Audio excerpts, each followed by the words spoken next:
수백만 원짜리 에르메스예요. 어머니가 평생 모은 돈으로도 못 사는 거라고요. 사위가 소리쳤어요. 고작 그런 것도 제대로 관리 못 하세요? 고작 그런 것도라는 말이 심장을 찌르는 것 같았어요. 70평생 살면서 이런 모욕을 당해본 적이 없었어요.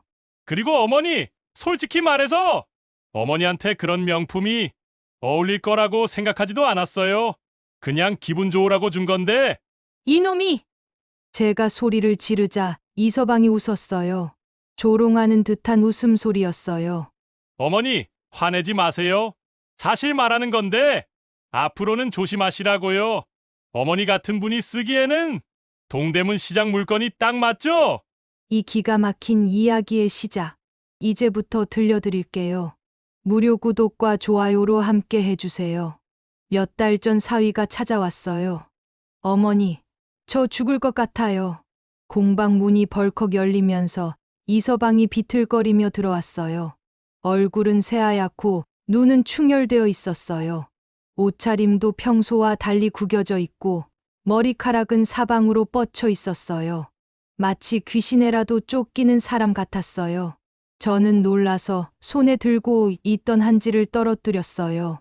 30년 넘게 한지를 만들어 온 이 손이 이렇게 떨린 적이 언제였나요? 사위가 이런 모습으로 제 앞에 나타난 적은 처음이었어요. 이서방, 무슨 일이야? 어머니, 저 정말 큰일 났어요. 사업이 완전히 망했어요. 이서방은 제 앞에 털썩 주저앉으면서 울기 시작했어요. 38살 어른 남자가 장모 앞에서 이렇게 울부짖는 모습이라니. 뭔가 정말 심각한 일이 벌어진 게 틀림없었어요. 얼마나 큰일인데 이렇게 울고 그래? 3억이에요.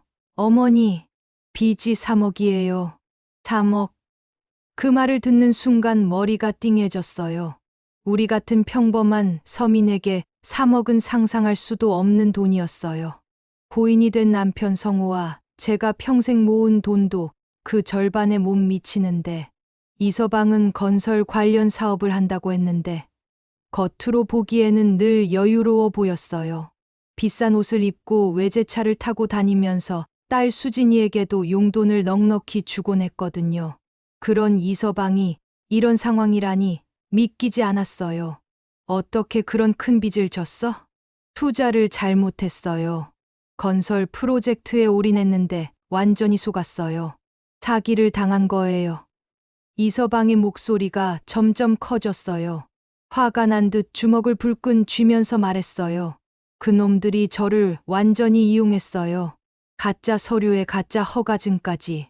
저는 정말 몰랐어요. 그러면 경찰에 신고를 하든지. 안 돼요. 지금 신고하면 제가 먼저 사기 공모 혐의로 잡혀가요. 서류에 제 이름이 다 들어가 있거든요. 이서방이 머리를 쥐어뜯으며 절규했어요. 공방 안이 그의 울음소리로 가득 찼어요. 저는 가슴이 답답해져서 찬물을 한 컵 따라줬어요. 사채업자들이 매일 찾아와요. 오늘까지 돈을 못 구하면 정말 큰일 난다고 협박해요. 무릎을 꿇고 빌어도 절대 안 봐준대요. 수진이는 알고 있어? 아직 몰라요. 어떻게 말해요? 갓난아이들 둘이나 있는데 이서방이 쌍둥이 손자들 얘기를 하자 제 가슴이 더 아파왔어요. 그 예쁜 아이들이 아빠 때문에 고생하게 될 생각을 하니 견딜 수가 없었어요. 그때 이서방이 갑자기 고개를 들고 저를 바라봤어요. 그 눈빛이 왠지 섬뜩했어요. 마치 물에 빠진 사람이 지푸라기라도 잡으려는 듯한 절망적인 눈빛이었어요. 어머니, 이 공방 건물 시세가 얼마나 될까요? 뭐, 갑자기 공방 얘기는 왜? 감정 받아보면 5억은 나올 것 같은데요. 여기가 땅값도 많이 올랐잖아요. 순간 온몸에 소름이 돋았어요. 이서방의 속셈이 무엇인지 알 것 같았어요. 이 공방은 남편과 제가 평생을 바쳐 일군 곳이었어요. 수많은 한지 작품이 태어난 곳이고 남편의 혼이 담긴 곳이었어요. 이서방, 설마. 어머니, 제발 저를 살려주세요. 이서방이 제 앞에 무릎을 꿇었어요. 두 손을 모으고 애원하는 모습이 처절했어요. 이 건물을 담보로 대출받으면 제가 빚을 다 갚을 수 있어요. 그리고 남은 돈으로 새 사업을 시작할 수 있고요. 반드시 갚겠어요. 몇 년이 걸리더라도 꼭. 이서방, 이 공방은 그냥 건물이 아니야. 너희 장인어른과 내가. 어머니, 손자들 생각해 보세요. 제가 죽으면 수진이와 아이들은 어떻게 살아요? 정말 죽고 싶어요. 이서방이 주먹으로 바닥을 치면서 소리쳤어요. 그 절규가 공방 전체에 울려 퍼졌어요. 저는 어떻게 해야 할지 모르겠었어요. 휴대폰으로 딸 수진이에게 전화를 걸었어요. 수진이는 마케팅 부서에서 일하는 커리어 우먼이었어요. 성격도 꼼꼼하고 현실적이라서 이런 상황을 어떻게 판단할지 궁금했어요. 엄마, 지금 회의 중인데 급한 일이에요? 수진아, 이서방이 여기 와서 큰일 났다고 하는데. 아, 그거요? 오빠가 며칠 전에 말했어요. 사업이 좀 어렵긴 하지만 곧 해결된다고요. 3억 빚이 있다는데. 뭐요? 3억? 전화기 너머로 수진이가 놀라는 소리가 들렸어요. 엄마, 지금 당장 집에 갈게요. 오빠 거기서 기다리라고 하세요. 수진아, 그런데 엄마, 일단 아무것도 하지 마세요. 특히 서류 같은 거 절대 건드리지 말고요. 전화가 끊어졌어요. 수진이 목소리에서 심상치 않은 기운이 느껴졌어요. 뭔가 더 큰 문제가 있는 걸까요? 이서방은 전화 내용을 듣고 있었는지 얼굴이 더 창백해졌어요. 어머니, 수진이한테는 제가 직접 얘기할게요. 지금은 어머니만 믿고 있어요. 이서방, 정말 확실하니? 이 건물을 담보로 잡히면.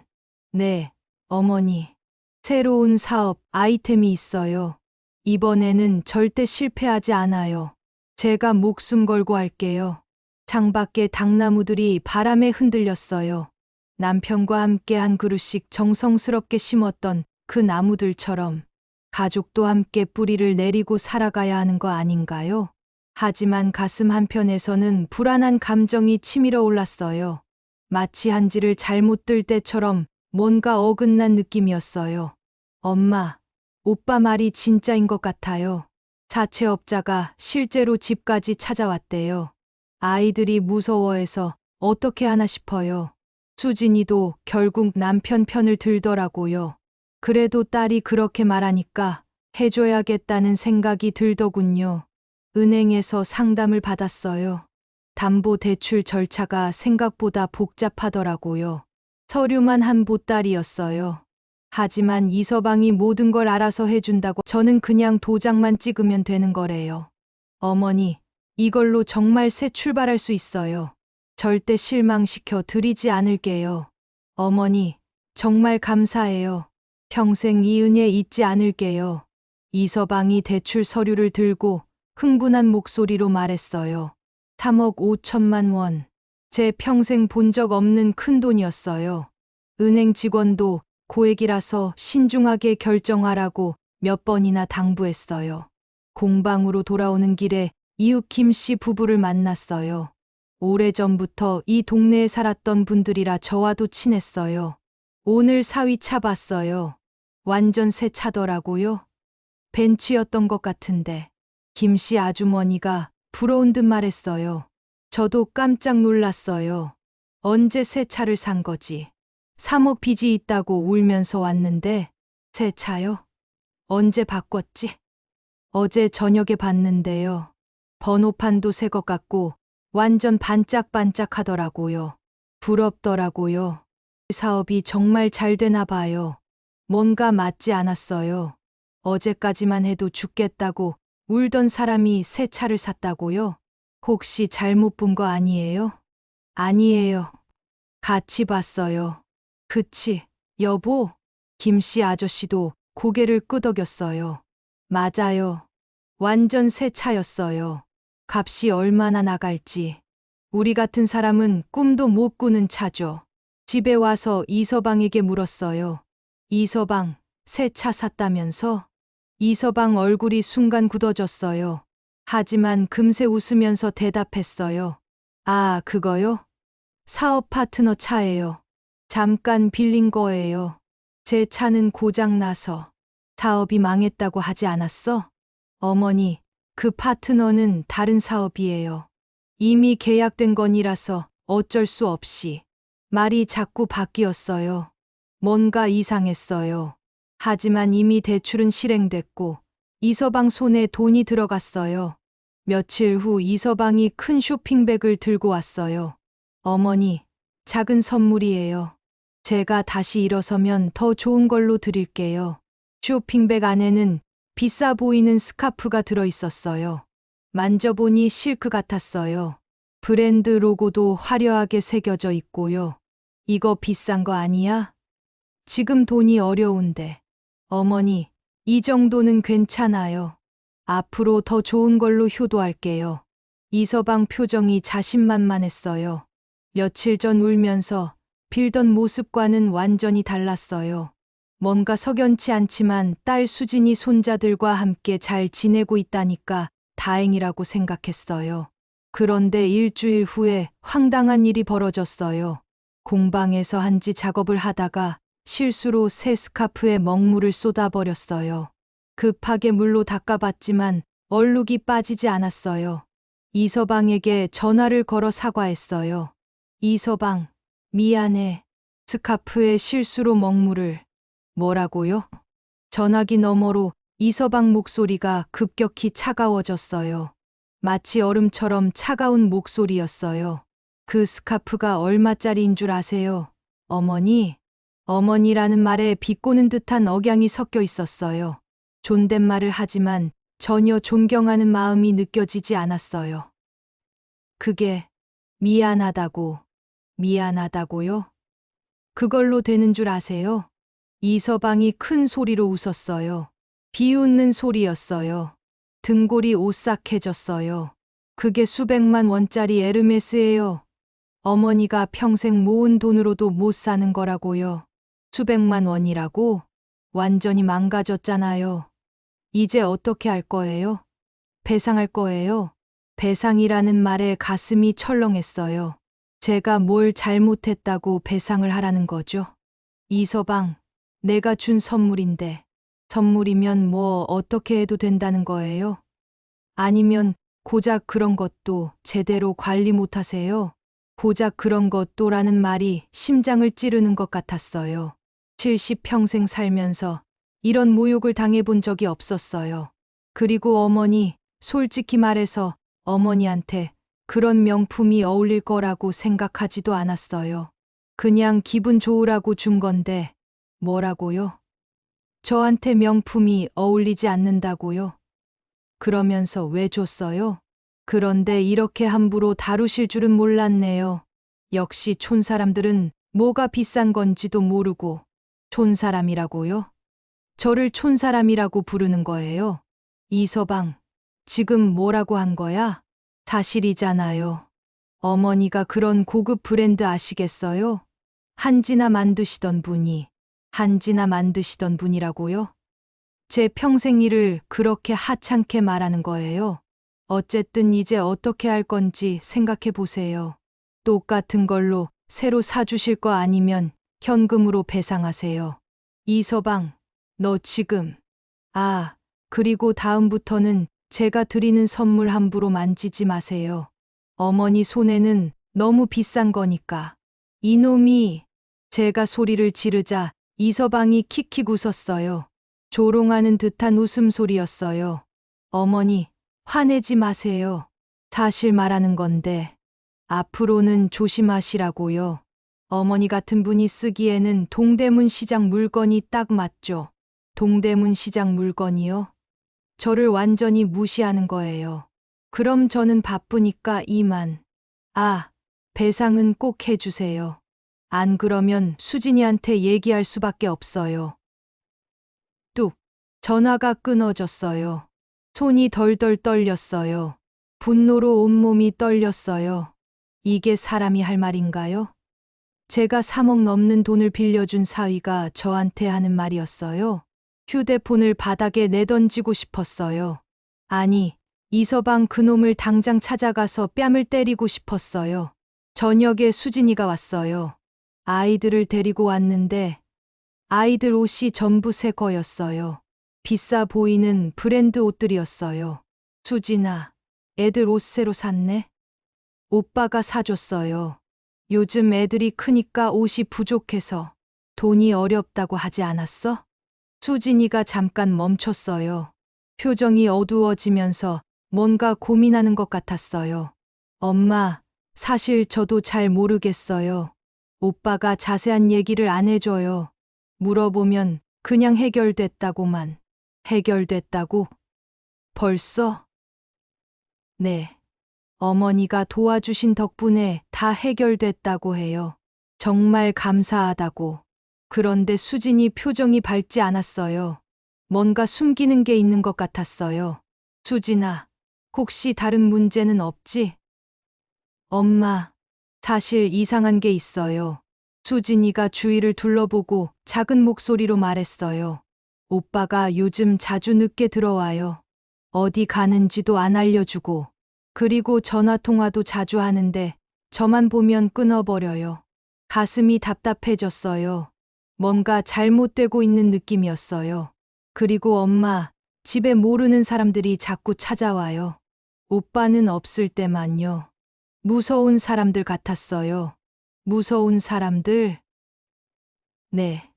선글라스 끼고, 아이들 보고도 인사도 안 하고, 오빠 언제 오냐고만 물어봤어요. 이건 분명히 사채업자들이었어요. 이서방이 돈을 갚았다고 했는데, 왜 아직도 찾아오는 거죠? 밤늦게 혼자 앉아서 생각해 봤어요. 뭔가 이상했어요. 이서방 행동이 앞뒤가 안 맞았어요. 새 차, 비싼 선물, 아이들 옷, 돈이 없다던 사람이 어떻게 이런 걸 살 수 있죠? 그리고 수진이 말로는 문제가 해결됐다고 하는데 왜 무서운 사람들이 아직도 찾아오는 거죠? 제 돈으로 진짜 빚을 갚은 걸까요? 아니면 다른 곳에 쓴 걸까요? 불안한 마음에 잠이 오지 않았어요. 다음 날 아침, 김 씨 부부가 급하게 찾아왔어요. 어머니, 큰일 났어요. 김 씨 아주머니 얼굴이 새파랗게 질려 있었어요. 뭔가 심상치 않은 일이 벌어진 것 같았어요. 무슨 일이야? 어제 시장에서 이상한 걸 봤어요. 사위가 어머니께 드린 그 스카프 말이에요. 스카프? 제가 먹물을 쏟아서 이서방이 그렇게 화를 냈던 그 스카프? 그게 어떻게? 시장 옷가게에서 똑같은 스카프를 봤어요. 그런데 값이 김씨 아저씨가 말을 이었어요. 5만 원이었어요. 어머니, 완전히 똑같은 거였는데 5만 원? 머리가 띵했어요. 이서방이 수백만 원짜리 에르메스라고 했던 스카프가 5만 원이라고요? 확실해요? 저희가 직접 만져봤어요. 브랜드 로고까지 똑같더라고요. 아줌마한테 물어보니까 중국산 짝퉁이래요. 요즘 정말 잘 만든다고. 그런데 왜 갑자기 이걸 얘기하는 거야? 김씨 아주머니가 걱정스러운 표정으로 말했어요. 어머니, 혹시 사위한테 속고 계신 거 아니에요? 어젯밤에 또 이상한 사람들이 왔어요. 이상한 사람들? 검은 정장 입은 남자들이요. 3명이나 와서 사위 집 앞에서 계속 기다리고 있더라고요. 새벽에도 있었어요. 가슴이 덜컥했어요. 빚을 다 갚았다고 했는데 왜 그런 사람들이 아직도 오는 거죠? 그리고 어머니, 사위 새 차 얘기도 이상해요. 새 차. 어제 렌터카 업체 사장하고 얘기했는데 1달 전부터 고급 외제차를 계속 빌려서 탄대요. 매번 다른 차로요. 빌린 차라고? 네. 자기 차인 것처럼 타고 다니는 거죠. 렌터카비도 밀린다고 하더라고요. 모든 게 거짓말이었던 거예요. 새 차도, 비싼 스카프도, 돈을 갚았다는 것도 전부 거짓말이었어요. 그때 수진이가 아이들을 데리고 왔어요. 얼굴이 상기되어 있고 눈이 빨갛게 부어 있었어요. 분명히 울었던 것 같았어요. 엄마. 수진이가 제게 달려와서 안겼어요. 몸이 부들부들 떨리는 게 느껴졌어요. 수진아, 무슨 일이야? 엄마, 오빠가 말을 잇지 못하고 울기만 했어요. 김 씨 부부가 눈치를 채고 먼저 돌아갔어요. 진정하고 천천히 말해봐. 어젯밤에 무서운 사람들이 집에 왔어요. 오빠는 없었는데 그 사람들이 문을 계속 두드리면서 소리를 지르는 거예요. 뭐라고 했는데? 돈 내놓으라고. 오빠가 사기를 쳤다고. 아이들이 너무 무서워해서 어떻게 하나 싶었어요. 이서방은 어디 갔어? 몰라요. 어제 아침에 나간 후로 연락이 안 돼요. 전화도 안 받고 수진이가 다시 울기 시작했어요. 쌍둥이 아이들도 엄마가 우는 걸 보고 같이 울었어요. 엄마, 저 정말 무서워요. 혹시 오빠한테 무슨 일이 생긴 건 아닐까요? 제 가슴도 답답해졌어요. 하지만 동시에 분노가 치밀어 올랐어요. 이서방 그놈이 우리 가족을 이런 위험에 빠뜨린 거예요. 수진아, 이서방이 나한테 빌린 돈 얘기 들었지? 네, 3억 5천만 원. 정말 감사하다고 했어요. 그 돈으로 빚을 갚았다고 했어? 네. 어머니 덕분에 모든 문제가 해결됐다고. 그런데 왜 무서운 사람들이 아직도 와? 수진이 얼굴이 새하얘졌어요. 엄마, 설마. 김씨 아주머니 말로는 스카프도 짝퉁이래. 5만 원짜리. 뭐요? 수진이가 믿을 수 없다는 표정을 지었어요. 수백만 원짜리 에르메스라고 했는데요. 전부 거짓말이었어. 새 차도 빌린 거고. 수진이가 주저앉았어요. 얼굴에서 핏기가 완전히 빠졌어요. 엄마, 그럼 오빠가 저희를 속인 거예요? 그런 것 같아. 그때 갑자기 문 밖에서 큰 소리가 났어요. 누군가 문을 세게 두드리는 소리였어요. 나와. 숨어 있는 거 다 알고 있어. 거친 남자 목소리였어요. 수진이가 아이들을 끌어안으며 떨었어요. 돈 떼먹고 도망갈 생각 마라. 어디 숨어 있든 찾아낼 거야. 문을 더 세게 두드리는 소리가 났어요. 마치 부서질 것 같았어요. 제가 문 앞으로 갔어요. 누구세요? 장모 맞죠? 문 열어요. 이서방은 지금 없어요. 거짓말 마세요. 차 봤어요. 안에 숨어 있는 거 알고 있다고요. 차, 이서방 차가 여기 있다고요? 제가 창문으로 내다봤는데 정말로 이서방이 타던 차가 공방 앞에 세워져 있었어요. 언제 온 건지도 몰랐어요. 이서방은 정말 없어요. 차만 놔두고 간 것 같은데. 아, 그래요? 그럼 장모님이 대신 얘기 들으시죠. 뭔가 불길한 예감이 들었어요. 우리 돈 4억을 먹튀했어요. 건설 투자한다고 해서 믿고 맡겼는데 전부 도박으로 날려먹었어요. 뭐라고요? 그것도 모르고 계셨어요? 도박꾼이라는 거 말이에요. 도박꾼이라고요? 이서방이? 강원도 카지노에서 하루에 몇 천만 원씩 잃어가면서 계속 갔어요. 우리 돈으로요. 가슴이 철렁했어요. 제가 빌려준 돈도 혹시 최근에도 돈이 생겼는지 또 카지노 갔어요. 며칠 전에 봤거든요. 며칠 전. 그럼 제 돈을 받은 직후에 도박을 하러 간 거였어요. 장모님, 이서방한테 돈 빌려주신 거 있으면 포기하세요. 그놈은 절대 갚을 생각 없어요. 제가 빌려준 돈이 얼마나 빌려주셨는데요? 3억 5천만 원.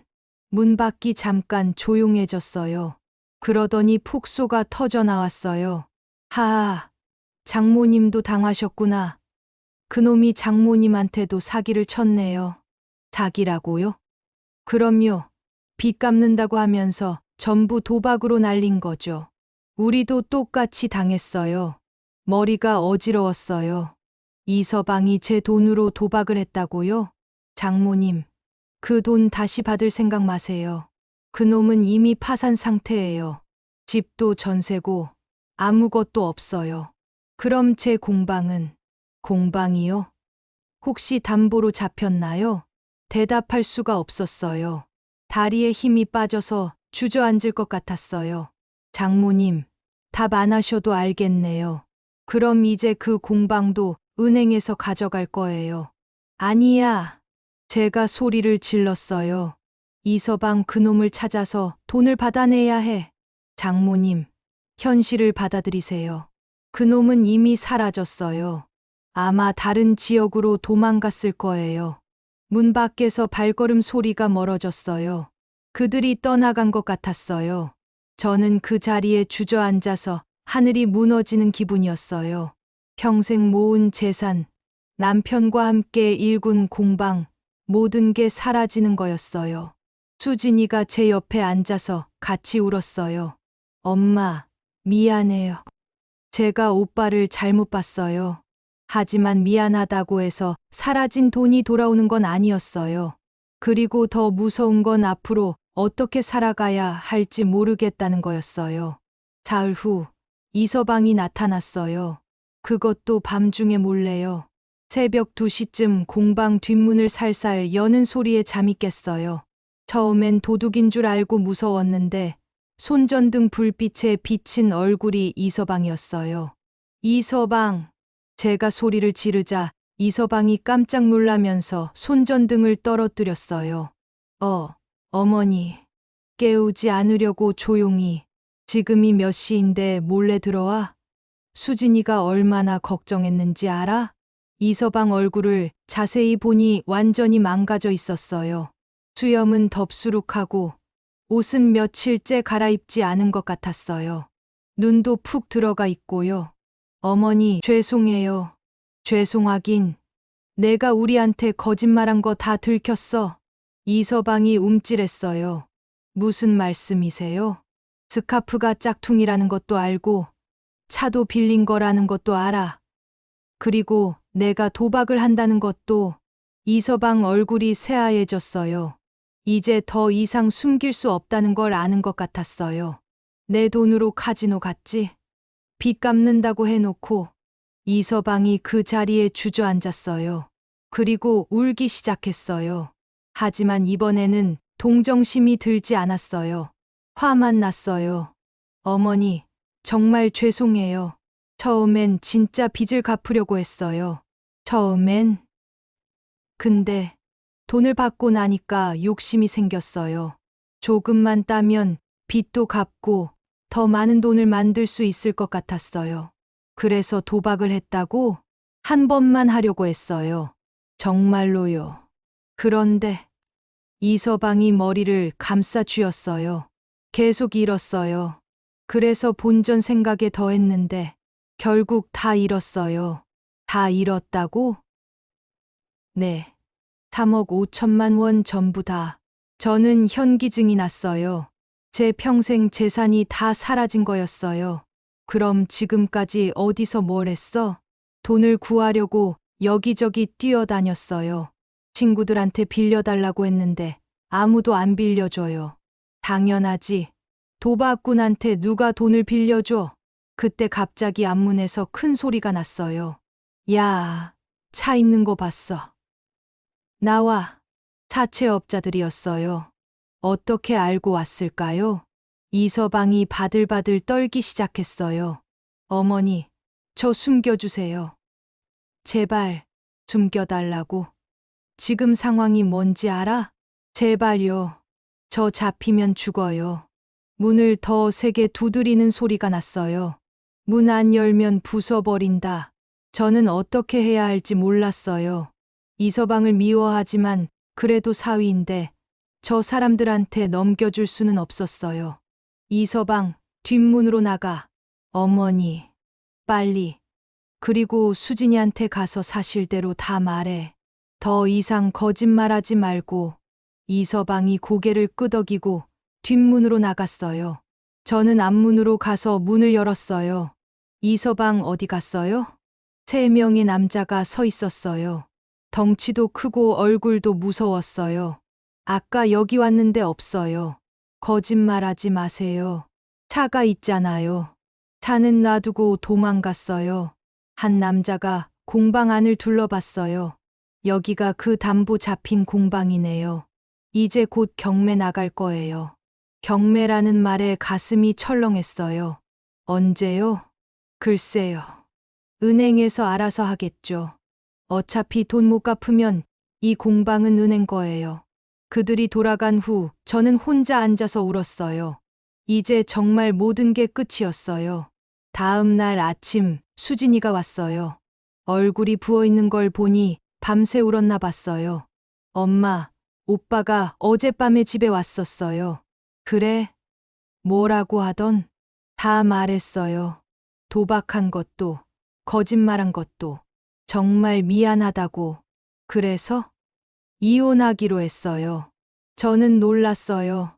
수진이가 그렇게 쉽게 이혼을 결정할 줄은 몰랐거든요. 정말? 네. 더 이상 같이 살 수 없어요. 아이들한테도 해가 될까 봐요.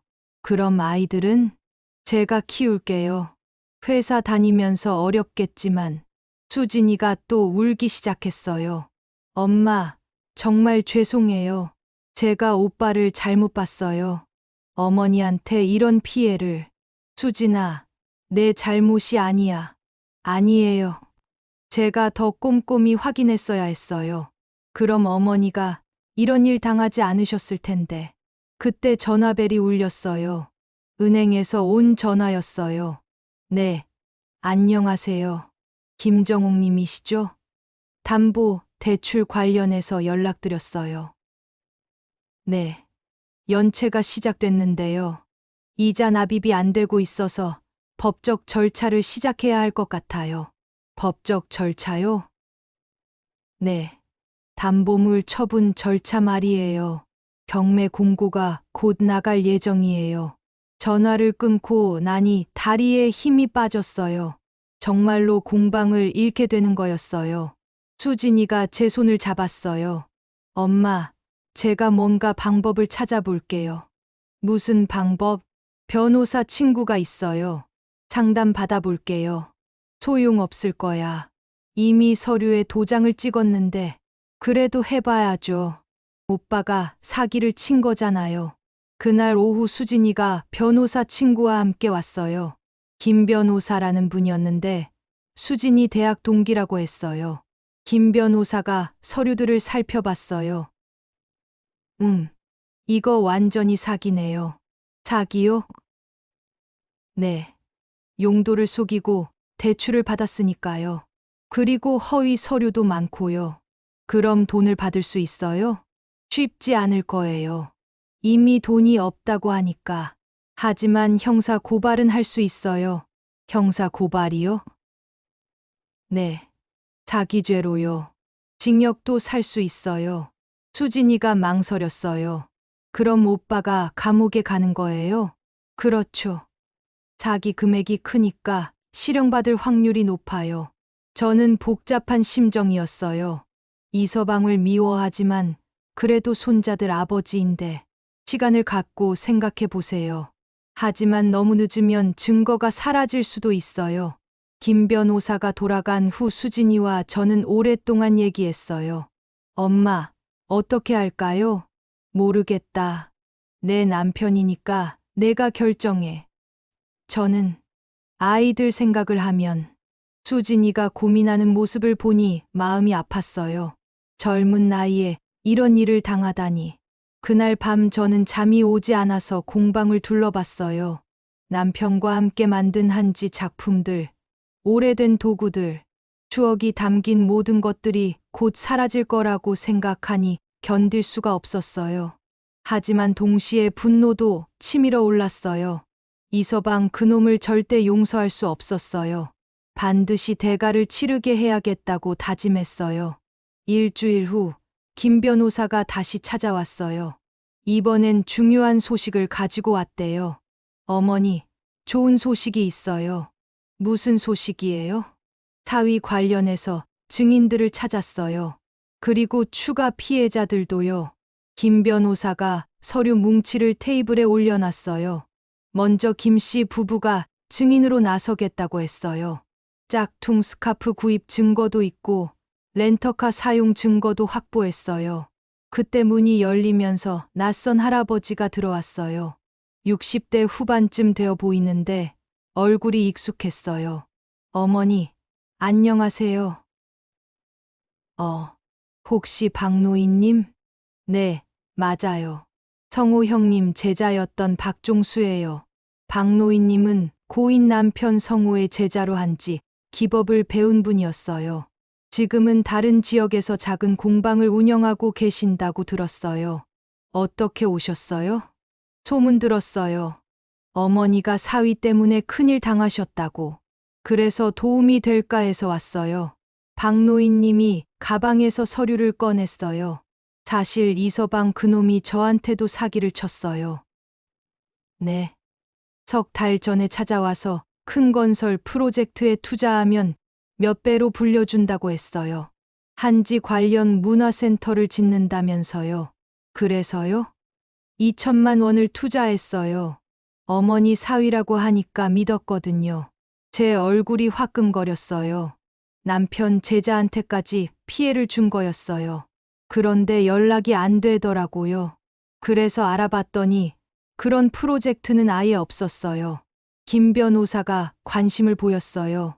증거가 있으신가요? 네, 계약서도 있고 송금 증명서도 있어요. 그리고 박노인님이 휴대폰을 꺼냈어요. 이서방이 도박하는 사진도 있어요. 사진이요? 우연히 강원도 카지노에서 봤어요. 제 돈으로 도박하는 걸 직접 목격했죠. 사진을 보니 정말로 이서방이 카지노 테이블에 앉아 있는 모습이었어요. 시간을 보니 제가 돈을 빌려준 바로 다음 날이었어요. 수진이가 사진을 보더니 눈물을 흘렸어요. 정말 배신감이 들어요. 어떻게 이럴 수가 있어요? 김 변호사가 서류들을 정리하면서 말했어요. 이제 증거가 충분해요. 형사 고발하면 확실히 이길 수 있어요. 그런데 돈은 받을 수 있을까요? 그게 문제예요. 재산이 거의 없거든요. 그때 또 다른 손님이 찾아왔어요. 중년 여성이었는데 얼굴이 상당히 화가 나 있었어요. 혹시 여기가 이민수 장모님 댁인가요? 네, 그런데요. 저도 당했어요. 그 여성은 이 씨 부인이라고 했어요. 이서방이 다니던 헬스클럽 사장님이래요. 헬스클럽 프랜차이즈 사업한다고 해서 3천만 원을 투자했어요. 언제요? 2달 전이요. 확실한 수익을 보장한다고 해서. 이 씨 부인도 계약서와 송금 증명서를 가지고 있었어요. 김 변호사가 놀란 표정으로 말했어요. 이거 완전히 조직적인 사기네요. 피해자가 이렇게 많다니. 더 있을 거예요. 박노인 님이 말했어요. 제가 아는 사람만 해도 서너 명 더 있어요. 다들 말을 믿고 투자했다가 당했어요. 그럼 총 피해 금액이 김 변호사가 계산해 봤어요. 지금까지만 해도 10억은 넘을 것 같네요. 10억. 이서방이 그렇게 큰 사기를 친 거였어요. 이 씨 부인이 화를 내면서 말했어요. 절대 용서 못해요. 저희 같은 서민한테서 피땀 흘려 모은 돈을 빼앗아 가면서 도박을 했다고요? 맞아요. 박노인 님도 동조했어요. 성우 형님이 살아계셨다면 얼마나 화나셨을까. 제자인 저도 이렇게 당했는데 제 가슴이 더 아팠어요. 남편한테 면목이 없었어요. 김 변호사가 정리하면서 말했어요. 이제 집단 고발을 해야겠어요. 피해자가 많으니까 더 강력하게 처벌받을 수 있어요. 어떻게 하면 되죠? 우선 경찰서에 가서 고발장을 접수해야 해요. 모든 증거 자료를 가지고요. 그때 수진이가 결심한 듯한 목소리로 말했어요. 해요. 고발해요. 엄마, 오빠가 잘못한 거예요. 다른 분들한테까지 피해를 줬잖아요. 더 이상 봐줄 수 없어요. 저도 마음을 정했어요. 그래, 하자. 끝까지 가자. 김 변호사가 스케줄을 확인했어요. 그럼 내일 오전에 경찰서에 가시죠. 저도 같이 가겠어요. 박노인님과 이 씨 부인도 함께 가겠다고 했어요. 그날 저녁 집에서 수진이와 오랫동안 얘기했어요. 수진아, 정말 괜찮겠어? 네, 엄마. 이제 더 이상 속을 수 없어요. 아이들은 어떻게 할 거야? 아빠가 나쁜 사람이라는 걸 언젠가는 알게 될 거예요. 그때 부끄럽지 않은 엄마가 되고 싶어요. 수진이의 결심이 굳어 보였어요. 그리고 엄마, 공방은 제가 지킬게요. 어떻게? 제가 대출을 받아서라도 어머니 빚을 갚을게요. 공방만은 절대 잃을 수 없어요. 수진아, 아버지와 어머니의 인생이 담긴 곳이잖아요. 제가 지켜야죠. 그 말을 듣고 눈물이 났어요. 이런 딸을 둔 게 얼마나 다행인지 몰라요. 밤늦게 박노인님이 다시 전화를 걸어왔어요. 어머니, 중요한 걸 발견했어요. 뭐요? 이서방이 다른 지역에서도 똑같은 수법으로 사기를 쳤어요. 피해자가 더 많을 것 같아요. 정말이요? 네. 제 지인이 확인해 줬어요. 부산, 대구에도 피해자들이 있대요. 이서방의 사기 규모가 생각보다 훨씬 컸어요. 그럼 더 큰 사건이 되겠네요. 네. 아마 언론에서도 관심을 가질 거예요. 전화를 끊고 나서 생각해 봤어요. 이서방이 받을 처벌도 클 텐데 수진이와 아이들은 어떻게 살아가야 할까요? 하지만 이미 엎질러진 물이었어요. 이제는 끝까지 가야 했어요. 창밖을 보니 어느새 날이 밝아오고 있었어요. 오늘이 이서방에게 심판을 내리는 날이 될 거였어요. 경찰서에서 고발장을 접수한 지 사흘 후 놀라운 전화가 왔어요. 어머니, 저예요. 이서방이에요. 그 뻔뻔한 목소리를 듣는 순간 화가 치밀어 올랐어요. 뭐 하자는 거야? 어머니, 경찰서에 고발하셨다면서요? 당연하지. 내가 한 짓을 보면, 어머니, 제발 그거 취하해 주세요. 제가 정말 죽을 것 같아요. 지금 와서 무슨 소리야? 제가 다 갚을게요. 어떻게든 돈을 구해서 갚을게요. 거짓말이라는 걸 뻔히 알면서도 궁금했어요. 어떤 꿍꿍이가 있는 건지, 어떻게 갚을 건데. 내가 뭘 가지고 사업을 새로 시작하려고 해요.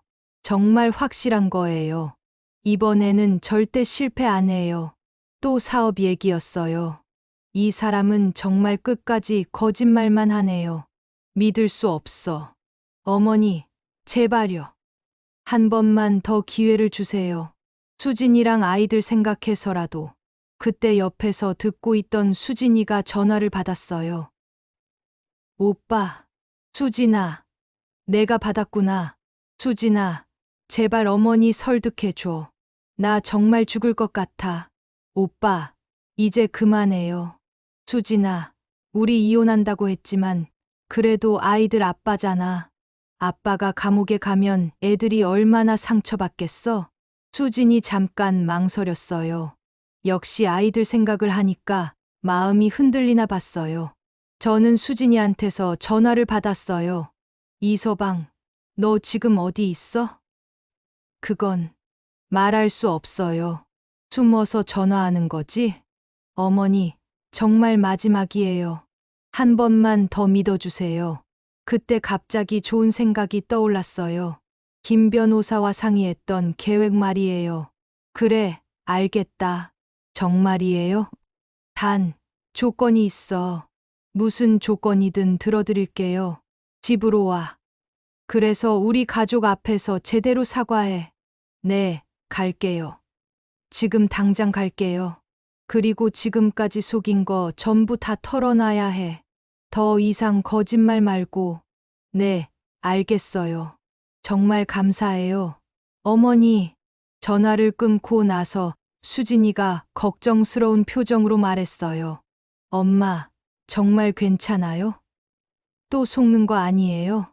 수진아, 이번엔 우리가 속이는 거야. 저는 김 변호사에게 전화를 걸었어요. 변호사님, 계획대로 진행해요. 이서방이 오늘 밤에 올 거예요. 알겠어요. 준비 다 됐어요. 그리고 박노인님과 김 씨 부부에게도 연락했어요. 모두 오늘 밤 작전에 참여하겠다고 했어요. 저녁 8시, 이서방이 공방에 도착했어요. 며칠 사이에 더 초라해져 있었어요. 어머니, 정말 감사해요. 들어와. 이서방이 들어오자마자 무릎을 꿇었어요. 어머니, 수진아, 정말 죄송해요. 제가 미쳤었어요. 지금까지 한 짓 다 말해봐. 네. 처음엔 정말 사업 때문이었어요. 그런데 욕심이 생겨서. 처음부터 다시 말해. 거짓말 말고. 이서방이 고개를 숙이고 말하기 시작했어요. 사실 저는 원래 도박을 했어요. 결혼 전부터요. 수진이가 깜짝 놀랐어요. 뭐라고요? 미안해, 수진아. 숨겼어. 처음엔 작은 돈으로 시작했는데 점점 커졌어. 그럼 사업은? 사업도 거짓말이었어. 실제로는 계속 도박 빚만 늘어났어. 수진이 얼굴이 새하얘졌어요. 그럼 우리 결혼할 때부터? 그때도 빚이 있었어. 근데 수진이 좋아서 결혼하면 끊을 수 있을 줄 알았어. 이 사람이 진짜. 수진이가 화를 내려고 하는데 저는 손짓으로 조용히 하라고 했어요. 계속 말해봐. 박노인님이나 다른 분들한테도 거짓말했어요. 투자한다고 하면서 전부 도박으로 날렸어요. 얼마나 많은 사람들을 속였는데 정확히는 20명 정도. 20명? 네. 총 금액이 15억 정도 될 거예요. 15억. 생각보다 더 큰 금액이었어요. 그 돈 다 어디 갔어? 전부 카지노에서 잃었어요. 그때 이서방이 갑자기 서류 봉투를 꺼냈어요. 어머니, 이걸로 모든 걸 해결할 수 있어요. 뭐야, 이게? 공방 소유권 이전 서류예요. 뭐? 어머니가 이 서류에 서명만 해주시면 제가 공방을 넘겨받아서 더 큰 담보로 대출을 받을 수 있어요. 그럼 모든 빚을 갚을 수 있고요. 저는 어이가 없었어요. 지금까지 사과하는 척하면서 결국 이게 목적이었던 거예요. 너 지금 뭐 하는 거야? 어머니, 어차피 경매로 나가면 공방 잃잖아요. 그럴 바에야 저한테 넘겨주시면 제가 살려보겠어요. 살려본다고? 네. 이번엔 정말 확실한 투자처가 있어요. 부동산 개발 사업인데 또 거짓말이었어요. 이 사람은 정말 끝까지 사기를 치려는 거였어요. 수진이가 분노로 떨면서 말했어요. 오빠, 지금까지 뭔 말을 했는데 또 그런 소리를 해요? 수진아, 이번엔 달라. 정말 확실한 거야. 확실하면 왜 어머니 공방이 필요해요? 그게 담보가 있어야 투자를 받을 수 있거든. 저는 이서방을 차갑게 바라봤어요. 너 지금까지 사과하는 척했지만 결국 공방을 빼앗으려는 거였구나. 어머니, 그게 아니라 그럼 뭐야? 정말로 모든 걸 해결하려고 하는 거예요. 이 방법밖에 없어요. 그때 뒷문이 열리면서 김 변호사와 박노인님, 김 씨 부부가 들어왔어요. 그리고 뒤에는 경찰관 2명도 함께였어요. 이서방이 깜짝 놀라서 일어났어요. 어떻게? 김 변호사가 말했어요. 지금까지 하신 말씀 전부 녹음됐어요. 뭐? 공방 소유권을 넘기라고 협박하는 것까지 포함해서요. 이서방 얼굴이 새하얘졌어요. 그리고 15억 사기 사실도 자백하셨고요.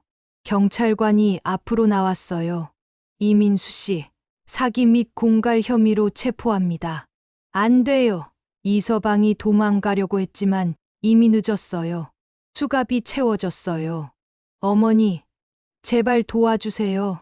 저는 차갑게 말했어요. 이제 끝이야. 내가 선택한 길이니까 끝까지 가거라. 이서방이 끌려나가면서 계속 소리쳤지만 아무도 듣지 않았어요. 수진이가 제 손을 잡으며 말했어요. 엄마, 이제 정말 끝났네요. 그래, 이제 시작이야. 우리가 다시 일어설 차례지. 밖에서는 차가운 바람이 불고 있었지만 마음은 오히려 따뜻했어요. 드디어 정의가 실현되는 기분이었어요. 이서방이 체포된 지 한 달 후 본격적인 재판이 시작됐어요. 법정에 들어서는 순간 가슴이 두근거렸어요. 저와 수진이, 그리고 모든 피해자들이 한자리에 모였어요. 박노인님, 김 씨 부부, 이 씨 부인까지 모두 증인으로 나왔어요. 이서방은 주황색 수감복을 입고 수갑을 찬 채로 들어왔어요. 한 달 사이에 완전히 초라해져 있었어요. 살도 많이 빠지고 머리카락도 허연 것들이 늘었어요. 판사가 재판을 시작한다고 선언했어요. 피고인 이민수는 2024년부터 2025년까지 총 23명의 피해자들로부터 15억 3천만 원을 편취한 혐의를 받고 있습니다. 23명. 재판 준비 과정에서 피해자가 더 늘어났나 봤어요. 검사가 일어서서 기소 내용을 읽기 시작했어요. 피고인은 허위 투자 제안, 가짜 사업 계획서, 조작된 수익 보장서 등을 이용해 계획적으로 사기를 저질렀습니다. 이서방 변호사가 변명을 늘어놨어요. 피고인은 도박 중독으로 인한 정신적 질환을 앓고 있었습니다. 고의적인 사기가 아니라. 하지만 검사가 바로 반박했어요. 피고인의 범행은 매우 계획적이고 조직적이었습니다. 증거를 보시죠.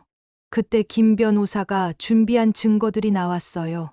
이서방이 카지노에서 찍힌 사진들, 가짜 계약서들, 그리고 녹음 파일까지. 특히 마지막 날 밤 공방에서 녹음된 이서방의 자백이 나왔을 때 법정이 조용해졌어요. 박노인님이나 다른 분들한테도 거짓말했어요.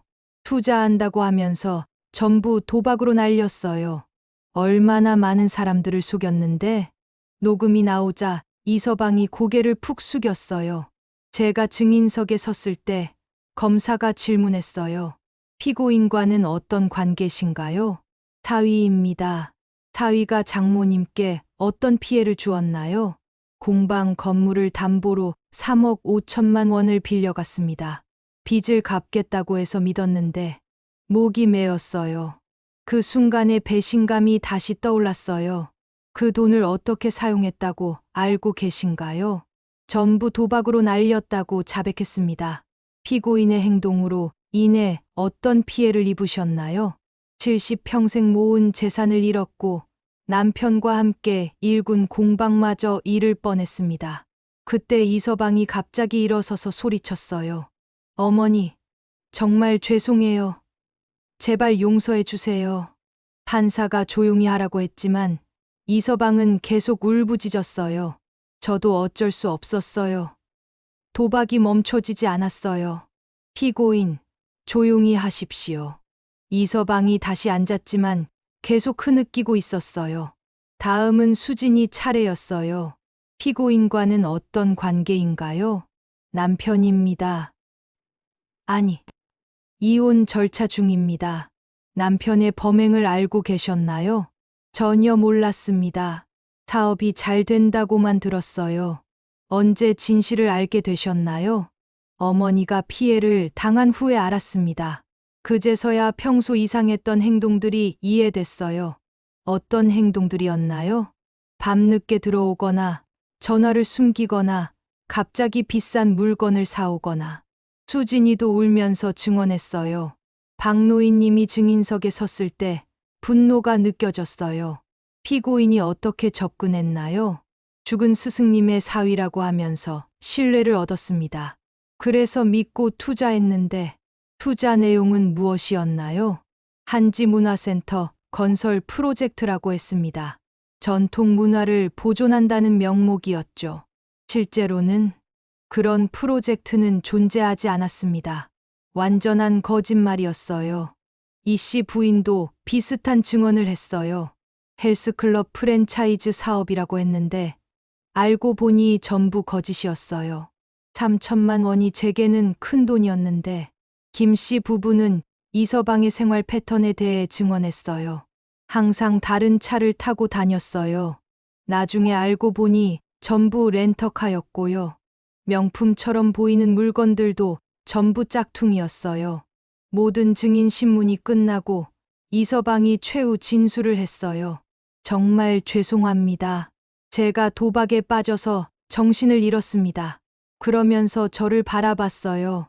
어머니, 수진아, 아이들아, 정말 미안해요. 어떻게 변상해야 할지. 하지만 이미 늦었어요. 너무 많은 사람들을 아프게 했어요. 검사가 구형했어요. 피고인의 범행은 매우 악질적이고 계획적입니다. 특히 가족과 지인들의 신뢰를 악용한 점은 용납할 수 없습니다. 징역 7년을 구형합니다. 7년. 생각보다 긴 형량이었어요. 변호사가 선처를 호소했지만 소용없어 보였어요. 며칠 후 판결이 나왔어요. 피고인 이민수에게 징역 5년을 선고하고 피해자들에게 15억 3천만 원의 손해배상을 명령합니다. 이서방이 그 자리에서 무너졌어요. 5년이라는 긴 시간이었어요. 법정을 나오면서 수진이가 말했어요. 엄마, 이제 정말 끝났네요. 그래, 끝났어. 박노인님이 저희에게 다가왔어요. 어머니, 그래도 정의가 실현돼서 다행이에요. 네, 고마워요. 고생 많으셨어요. 이씨 부인도 안도의 표정을 지었어요. 이제 마음이 조금 편해질 것 같아요. 하지만 여전히 문제가 남아 있었어요.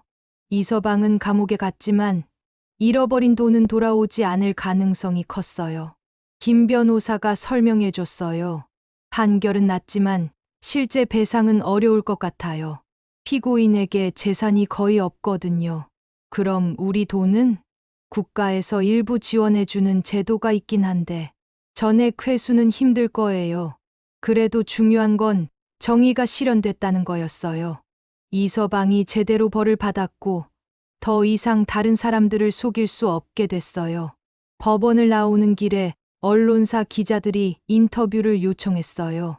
이번 사건에 대해 어떻게 생각하세요? 저는 잠깐 생각한 후 대답했어요. 사람을 믿는다는 게 이렇게 어려운 일인 줄 몰랐어요. 하지만 포기하지 않고 끝까지 싸워서 정의를 실현할 수 있었어요. 앞으로 계획은 잃어버린 것들을 하나씩 되찾아 가려고 해요. 그리고 다시는 이런 일이 없도록 조심하겠어요. 집으로 돌아오는 길, 수진이가 말했어요. 엄마, 우리 이제 새로 시작해요. 그래, 새로 시작하자. 비록 많은 것을 잃었지만 가장 소중한 건 지킬 수 있었어요. 가족의 유대와 정의에 대한 믿음을 말이에요. 6개월 후, 공방에서 새로운 한지를 뜨고 있는데 문 밖에서 웃음소리가 들렸어요. 쌍둥이 손자들이 뛰어다니는 소리였어요. 할머니, 할머니. 두 아이가 공방으로 뛰어들어왔어요. 이제 3살이 된 아이들은 말도 제법 하고 제 뒤를 졸졸 따라다녀요. 할머니, 이거 뭐야? 막내 민준이가 한지를 가리키며 물었어요. 이건 종이야. 할머니가 만드는 특별한 종이지. 우와, 예뻐. 형인 민우가 눈을 반짝이며 봤어요. 수진이가 뒤따라 들어왔어요. 요즘 수진이는 예전보다 훨씬 밝아졌어요. 이혼 후 아이들과 함께 이곳으로 이사 와서 저와 함께 살고 있거든요. 엄마, 아이들이 또 방해하죠? 아니야. 이 녀석들이 있으니까 공방이 더 활기찬걸. 정말이었어요. 아이들 웃음소리가 들리니까 공방이 훨씬 따뜻해졌어요. 엄마, 좋은 소식이 있어요. 무슨 소식? 드디어 은행 대출을 다 갚았어요. 정말 기쁜 소식이었어요.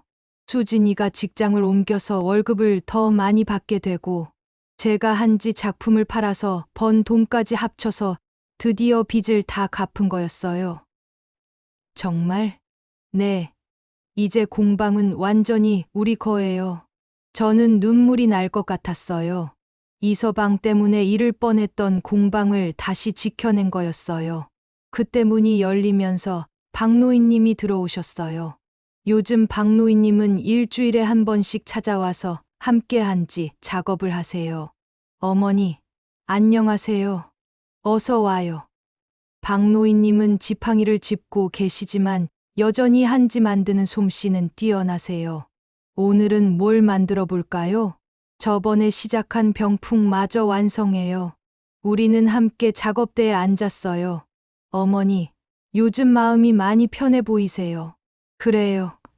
이제야 진짜 평화로워진 것 같아요. 그나저나 이서방 놈은 어떻게 됐대요? 감옥에서 모범수로 지낸다고 하더라고요. 면회는 안 갔어요. 그래도 됐어요. 어차피 다시 볼 일도 없을 테니까. 정말 그랬어요.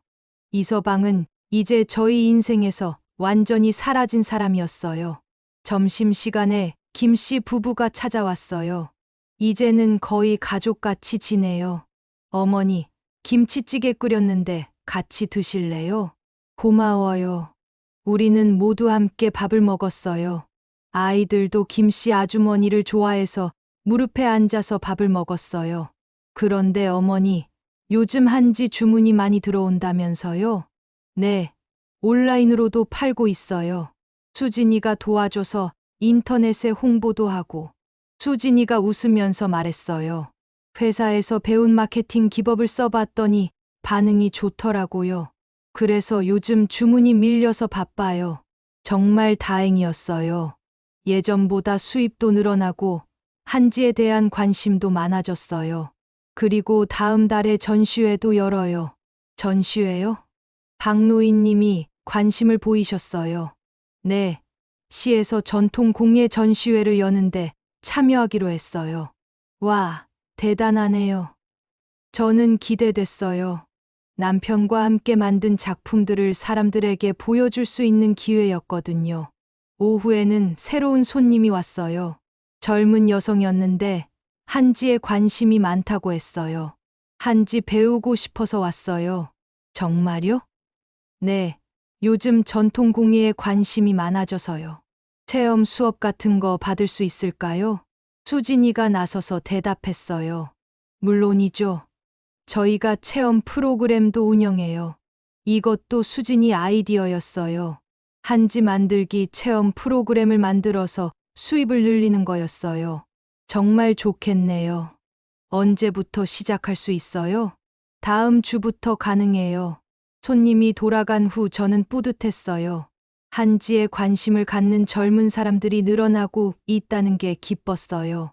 저녁이 되어서 모든 일을 마치고 저는 공방에 혼자 앉아 있었어요. 새로 만든 한지들을 정리하면서 생각에 잠겼어요. 수진이가 차를 가져왔어요. 엄마, 뭘 그렇게 생각하고 계세요? 그냥 이 모든 일들을 생각하고 있었어. 힘드셨죠? 힘들었지. 하지만 이겨냈잖아. 수진이가 제 옆에 앉았어요. 엄마, 정말 고마워요. 뭘? 저와 아이들을 받아주시고 같이 새로 시작할 수 있게 해주셔서요. 바보야, 가족이 뭘 고마워해. 그래도 처음엔 정말 막막했거든요. 혼자서 아이들 키우면서 살아야 한다는 게 이제는 괜찮지? 네. 오히려 더 행복한 것 같아요. 엄마와 함께 있으니까 아이들도 좋아하고 정말 그랬어요. 아이들은 할머니와 엄마, 그리고 공방에서의 생활을 즐거워했어요. 엄마, 앞으로 뭘 하고 싶으세요?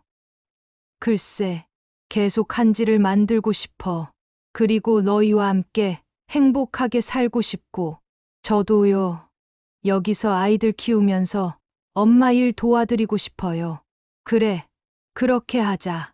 창밖을 보니 어느새 해가 지고 있었어요. 뒷마당의 당나무들이 바람에 살랑거렸어요. 남편이 심었던 그 나무들이 이제는 무성하게 자랐어요. 수진아, 한지 만드는 법 배워볼래? 정말요? 가르쳐 주실 거예요?